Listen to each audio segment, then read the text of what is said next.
Hai teman-teman, Assalamualaikum warahmatullahi wabarakatuh. Saya hadir di video ini untuk menanggapi permintaan dari teman-teman untuk berbagi tentang bagaimana melakukan penelitian yang baik. Saya membuat video ini dengan tujuan untuk membagikan pengetahuan yang sudah saya dapatkan kepada teman-teman semua. Harapannya, semoga video yang saya buat ini dapat memberikan inspirasi bagi teman-teman agar lebih giat dalam meneliti. Untuk menghindarkan kejenuhan teman-teman, video ini akan saya buat berseri dan setiap serinya hanya membahas satu topik saja. Jadi bagi teman-teman yang ingin mengikuti video saya atau ingin mendukung saya dalam pembuatan video berikutnya, silahkan klik tombol subscribe di bawah ini. Teman-teman juga boleh request untuk the next topic di kolom komentar, tapi dengan satu syarat, no bullying ya. Di video kali ini, saya akan membahas tentang bagaimana mengidentifikasi research problem atau masalah penelitian, terutama untuk peneliti pemula.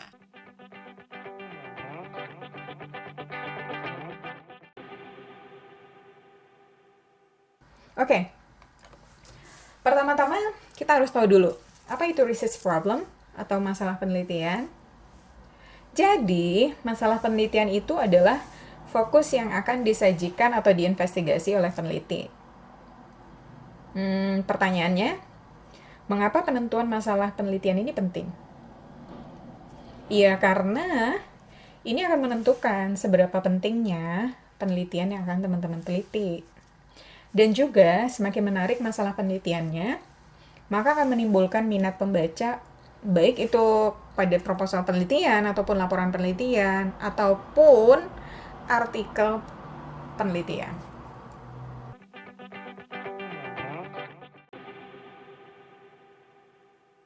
Kesalahan yang paling sering dilakukan oleh peneliti ketika akan memulai melakukan penelitian. Apa coba? Banyak peneliti yang memulainya dari judul. Pertanyaan yang sering sekali saya dapatkan dari teman-teman bidan maupun mahasiswa bidan, mereka bertanya, saya mau meneliti judul yang bagus apa ya?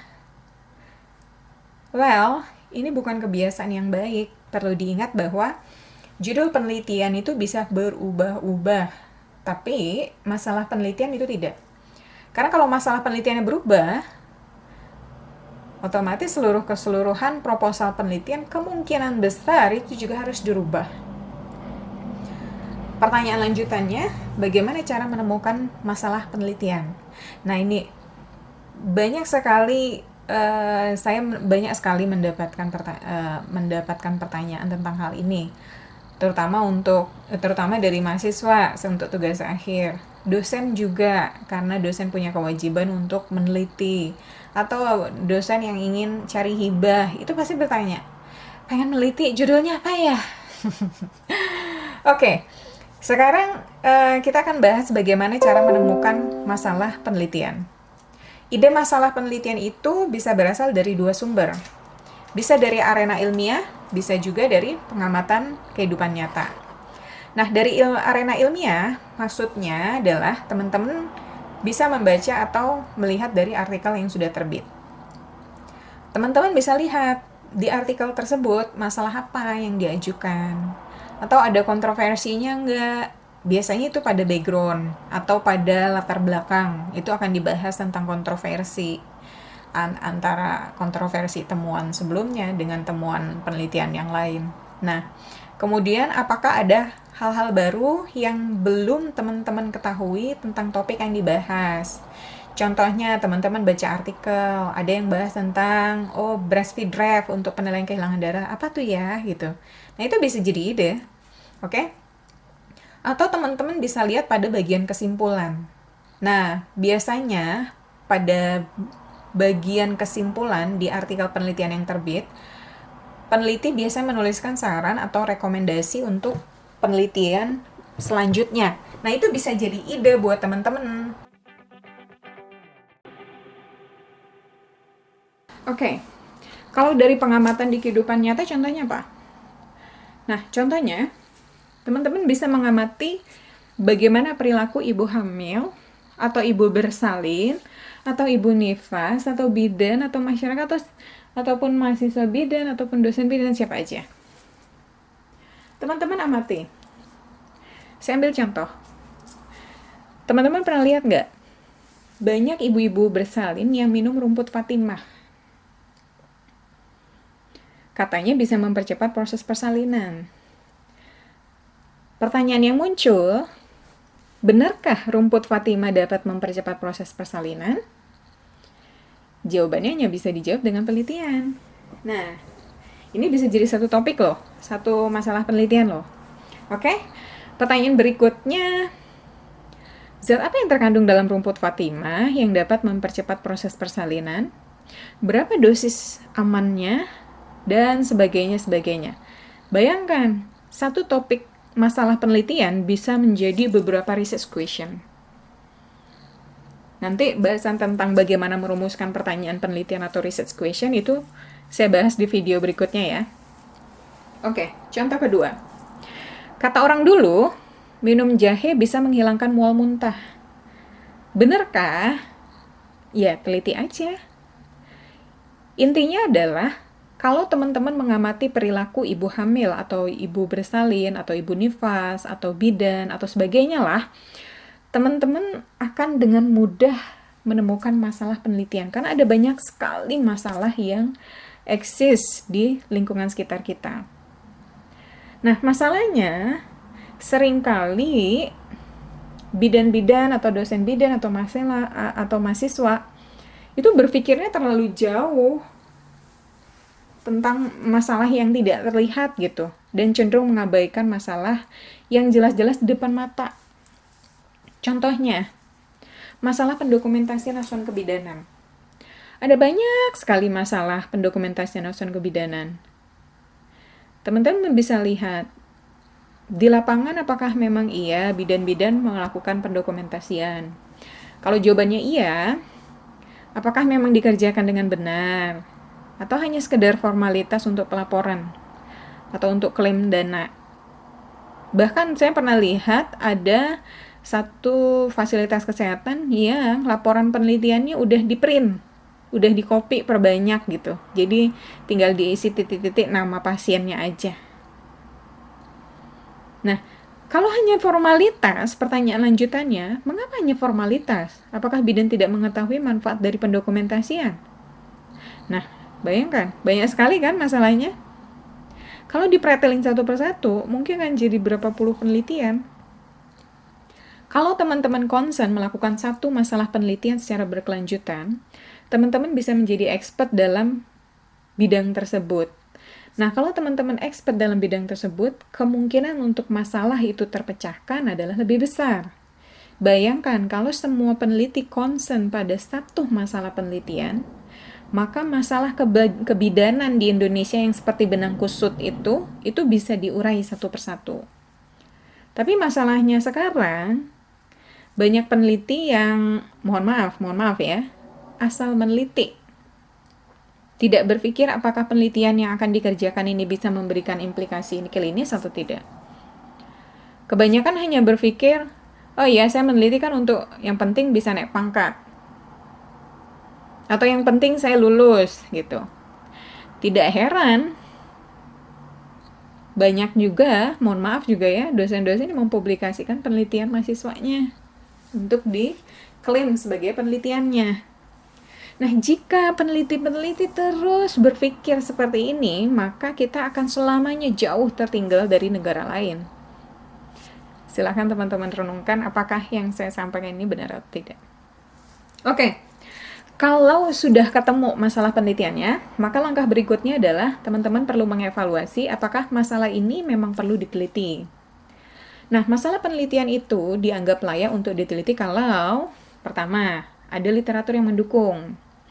Maksudnya, ada literatur yang bisa teman-teman gunakan untuk mendukung ide ini, untuk memastikan bahwa peneliti lain juga concern pada masalah ini, dan ini memang perlu diteliti gitu. Contoh, teman-teman pernah dengar nggak bahwa kurma dapat melancarkan buang air besar? Coba pikirkan.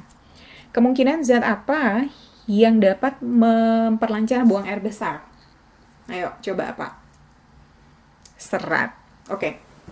Nah, teman-teman bisa search apakah ada penelitian yang membahas tentang kandungan serat pada kurma? Oke, saya praktekin ya. Teman-teman, saya praktekin, kita buka di Google Scholar aja lah ya, yang lebih gampang untuk ininya ya. Oke, saya masukin kata kuncinya. Ini terserah, teman-teman mau pakai kata kuncinya bahasa Indonesia atau bahasa Inggris, itu terserah teman-teman. Untuk kali ini, contohnya misalnya saya masukin keywords-nya dalam bahasa Inggris. Kurma, bahasa Inggrisnya apa?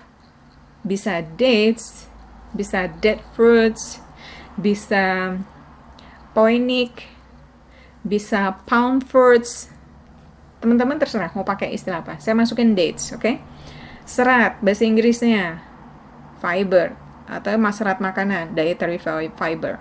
Oke, saya masukin di sini dates plus ya, tanda tambah dietary fiber. Klik. Nah, teman-teman bisa lihat ada banyak sekali penelitian yang membahas tentang kandungan serat pada kurma. Nah, ini bisa jadi ide untuk masalah penelitian. Karena secara teori ibu hamil sering mengalami konstipasi kan? Dalam realitanya juga ibu hamil tuh sering ngeluh tuh konstipasi gitu.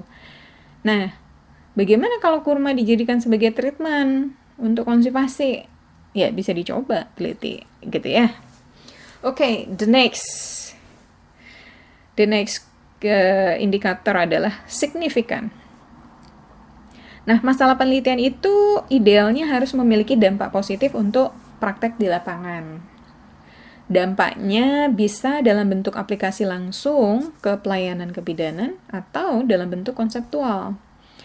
Intinya adalah penelitian yang teman-teman lakukan itu dapat memperkecil kesenjangan ataupun gap yang ada antara pengetahuan dan praktek di lapangan. Contoh ya. Teman-teman bisa lihat bahwa teori misalnya. Teori yang ada tentang kebutuhan tidur ibu nifas. Di teorinya dibuat kebutuhan ibu nifas 6-7 jam istirahatnya. Coba teman-teman amati, apakah memang ada ibu hamil yang tidur sepanjang waktu 6-7 jam? Apa bayinya nggak disusuin gitu? Apa iya? Benarkah bahwa penekanan istirahat atau jumlah jam, penekanannya adalah pada jumlah jam tidur atau pada kualitas tidur? Tanda tanya. Nah, itu salah satu kesenjangan. Atau contohnya lagi, partograf misalnya. Secara teori, partograf ini kan harapannya bisa digunakan untuk memonitor kemajuan persalinan, ya nggak? Tapi kebanyakan kasus di lapangan, apakah partograf memang digunakan sesuai fungsinya atau hanya formalitas saja? Nah, misalkan teman-teman mau meneliti mengapa bidan tidak menggunakan partograf sesuai fungsinya, nah teman-teman harus sudah berpikir, nanti setelah penelitian ini dilakukan dan teman-teman mendapatkan hasilnya, pikirkan teman-teman langkah berikutnya mau apa. Misalnya, dari hasilnya bidan tidak melakukan ini karena rasio antara pasien dan ininya sekian, atau ini gimana. Terus teman-teman mau gimana? Mau advokasi misalnya. Advokasinya kemana? Ke dinas kesehatan atau kemana? Tapi sudah berpikir kira-kira hasil penelitian ini akan ditindaklanjutinya seperti apa gitu. Saya kasih contoh. Tahun 2015, salah satu mahasiswa saya itu meneliti tentang bagaimana keberadaan pojok ASI di pusat perbelanjaan untuk mendukung program ASI eksklusif. Ini penelitiannya di Bandung ya, kota Bandung. Hasilnya, dari 30 pusat perbelanjaan di kota Bandung, 56,7% pusat perbelanjaan itu tidak mempunyai pojok ASI. Sementara dari 43,3% pusat perbelanjaan yang mempunyai pojok ASI, hanya 26,7% yang memenuhi standar minimum pojok ASI. Nah, kemudian untuk menindaklanjuti temuan ini, setelah artikel penelitian itu kami terbitkan, kami berkirim surat pada Bapak Ridwan Kamil yang waktu itu masih menjadi wali kota Bandung. Kami menyampaikan bahwa berikut hasil penelitiannya dan temuan kami adalah seperti ini. keberadaan pojok ASI bla bla bla bla. Nah, meskipun kita tidak tahu apakah nanti Pak Wali Kota akan menyelesaikan masalah ini atau tidak, tapi setidaknya kita sudah berupaya untuk menindaklanjuti hasil penelitian ini dan kita mendiseminasikan hasilnya kepada pemangku kebijakan yang mungkin dapat berperan mengubah ataupun memberikan perbaikan dengan kondisi yang ada. Karena mungkin saja bisa dikeluarkan kebijakan bahwa pusat perbelanjaan harus menilai kembali tentang persyaratan pojok ASI atau apa. Tapi kita sudah berusaha untuk menindaklanjuti masalah itu gitu. Oke, indikator yang berikutnya adalah timely atau tepat waktu. Maksudnya di sini adalah masalah penelitian itu memang masih menjadi kendala saat ini atau masalahnya masih eksis gitu. Kalau masalahnya tidak eksis lagi, ya buat apa diteliti? Ya enggak? Ya kan? Nah, misalnya, masalahnya, dulu ibu-ibu yang mau melahirkan percaya, kalau minum minyak goreng saat mau bersalin, itu persalinan bisa lancar. Teman-teman pernah dengar nggak hal ini? Nah, sekarang, masih ketemu nggak hal itu? Saya nggak pernah dengar lagi loh yang seperti itu. Ya kalau sudah nggak pernah dengar lagi, untuk apa diteliti? Jangan diteliti lah. Iya kan? Oke. Atau kita ambil contoh lain lagi. Misalnya, teman-teman menemukan bahwa 10 tahun yang lalu, di Provinsi A, penyebab kematian ibu tertinggi adalah karena infeksi. Infeksinya disebabkan karena pertolongan persalinan yang tinggi oleh dukun. Tapi sekarang, dukunnya masih ada nggak? Udah jarang kan? Bahkan sudah banyak yang udah nggak ada karena sudah ada program disekolahkannya anak dukun. Nah, kalau teman-teman mau neliti tentang mengapa kematian ibu bersalin yang ditolong oleh dukun itu tinggi, pertanyaannya masih perlu diteliti nggak ini? Enggak, karena udah expire, masalahnya juga sudah diselesaikan. Nah, inilah perlunya kita mencari data penunjang itu harus data terbaru. Data terbaru itu maksudnya, kalau misalnya SDKI gitu, teman-teman mau data kematian ibu. Oh ternyata lihat SDKI yang terbaru tahun berapa? Tahun 2017. Sekarang kan tahun 2020. SDKI yang terbaru kan 2017. Ya udah ambil tahun 2017, itu data terbaru gitu. Nah, kesalahan yang paling sering dilakukan oleh peneliti adalah peneliti itu mencomot dari buku atau dari hasil penelitian 10 tahun lalu yang datanya udah expire gitu loh. Bahkan masalahnya udah terpecahkan, ya buat apa diteliti atau? Ya enggak? Oke. The next indicator adalah novelty. Apa kebaruan dari masalah penelitian yang teman-teman akan teliti? Nah, untuk poin ini, banyak dari teman-teman peneliti ataupun dosen yang salah kaprah. Saya sering dengar ya, kalau kesah mahasiswa mengenai hal ini. Mahasiswa ada yang sampai frustasi karena kebingungan menentukan masalah penelitian. Saya ingat waktu itu ada bidan yang minta pendapat saya tentang masalah penelitian yang akan ia teliti untuk syarat kelulusan kuliah. Bidannya bilang, "Bu, topik penelitian apa ya yang sebaiknya saya teliti?" Terus saya jawab, "Masalah apa yang kamu temukan di lapangan? Atau apa peminatan riset kamu?" Kemudian mahasiswa menjawab, "Saya sebenarnya tertarik ASI eksklusif atau KB." Kalau begitu cari tahu masalah seputar ASI eksklusif atau KB. Terus mahasiswanya jawab, "Pembimbing saya bilang penelitian ASI eksklusif dan KB itu sudah banyak, cari topik lain aja." Well, di sini saya mau meluruskan. Teman-teman harus membedakan antara area penelitian dengan masalah penelitian. ASI eksklusif atau KB segala macamnya itu masalah penelitian atau main topiknya atau area penelitian. Contohnya, tentang konsep ASI eksklusif. Konsep ASI eksklusif ini kan mudah ngucapinnya. Ibu-ibu kasih ASI saja sampai 6 bulan, ya enggak? Tapi apakah realisasinya gampang? Realisasinya sulit. Kalau tidak salah waktu itu ya, tahun 2014, cakupan ASI eksklusif di salah satu wilayah di Kabupaten Bandung adalah 40%. Kemudian saya sarankan sama mahasiswa untuk telusuri data-data ibu-ibu yang mengaku memberikan ASI eksklusif dari bidan desa, karena laporan 40% itu didapatkan dari bidan desa yang dibantu oleh kader gitu. Kemudian kita telusuri.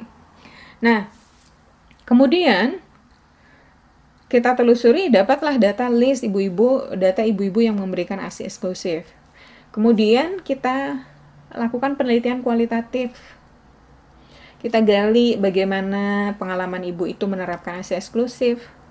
Dan ternyata dari 40% ibu yang mengaku memberikan ASI eksklusif itu, hanya ada 2 orang yang benar-benar menerapkan konsep ASI eksklusif.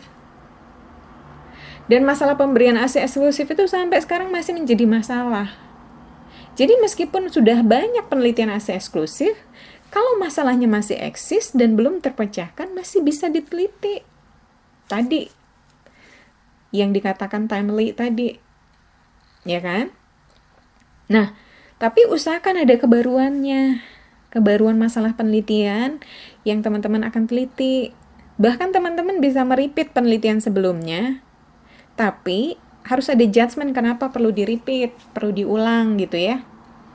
Misal ya, teman-teman mau melakukan penelitian kualitatif tentang alasan ibu-ibu tidak memberikan ASI eksklusif. Ya kan?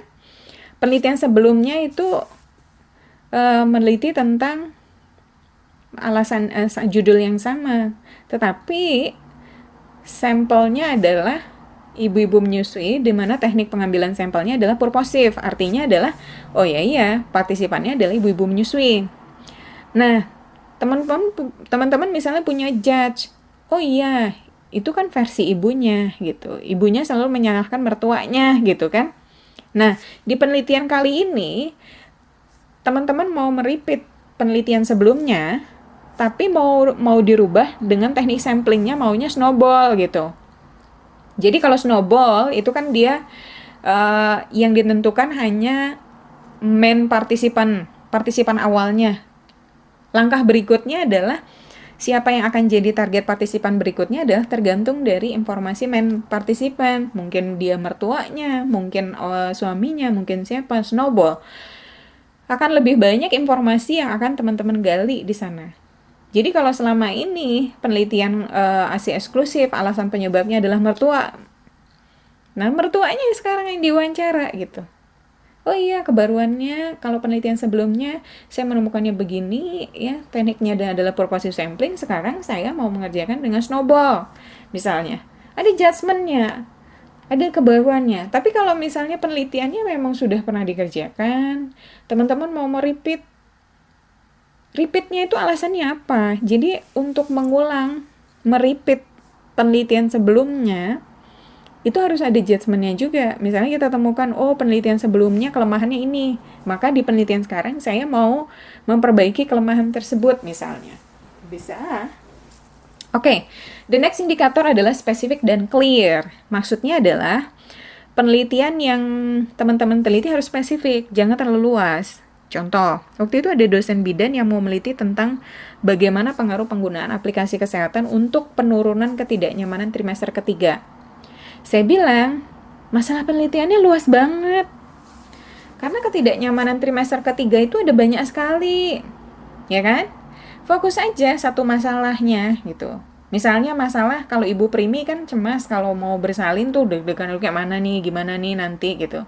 Nah, misalnya teman-teman mau mengedukasi ibu-ibu bersalin ya, atau memberikan konseling melalui mobile apps ya. Jadi penggunaan teknologi untuk mengurangi kecemasan ibu hamil. Jadi di situ bisa informasi tentang bagaimana proses persalinan, tentang gimana pada ibu primi gravida misalnya. Spesifik ke ibu primi gravida. Ya silahkan gitu, tapi clear gitu siapa, apa masalahnya, hanya ada satu topik, itu lebih bagus karena akan lebih concern, fokus teman-teman telitinya. Oke, the next indicator adalah researchable atau layak untuk diteliti. Maksudnya adalah pastikan bahwa masalah penelitian yang akan teman-teman ajukan itu memang bisa diteliti atau bisa dikerjakan. Maksudnya, metodenya tersedia, tempat penelitiannya bisa diakses, sumber dayanya ada, atau waktunya juga memadai. Contoh ya, teman-teman mau membandingkan keefektifan metode gravimetrik dengan kolorimetrik dalam penilaian kehilangan darah selama persalinan. Sementara peralatan untuk kolorimetrik saja itu tidak tersedia. Ya kalau gitu ya jangan diteliti atuh.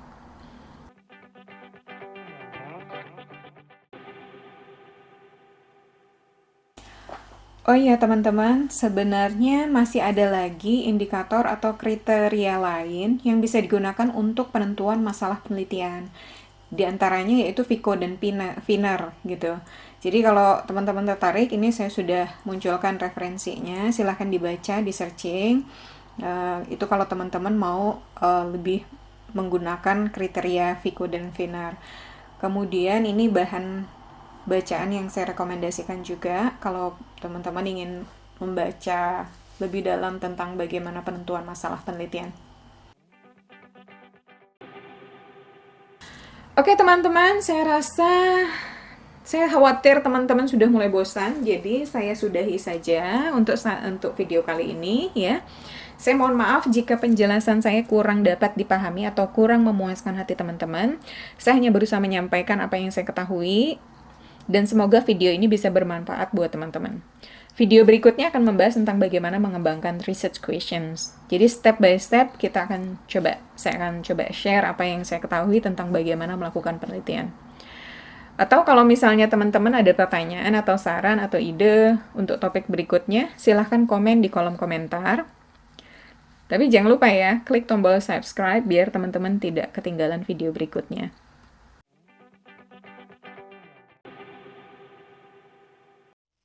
Oke teman-teman, sampai jumpa kembali di video berikutnya. Cheers!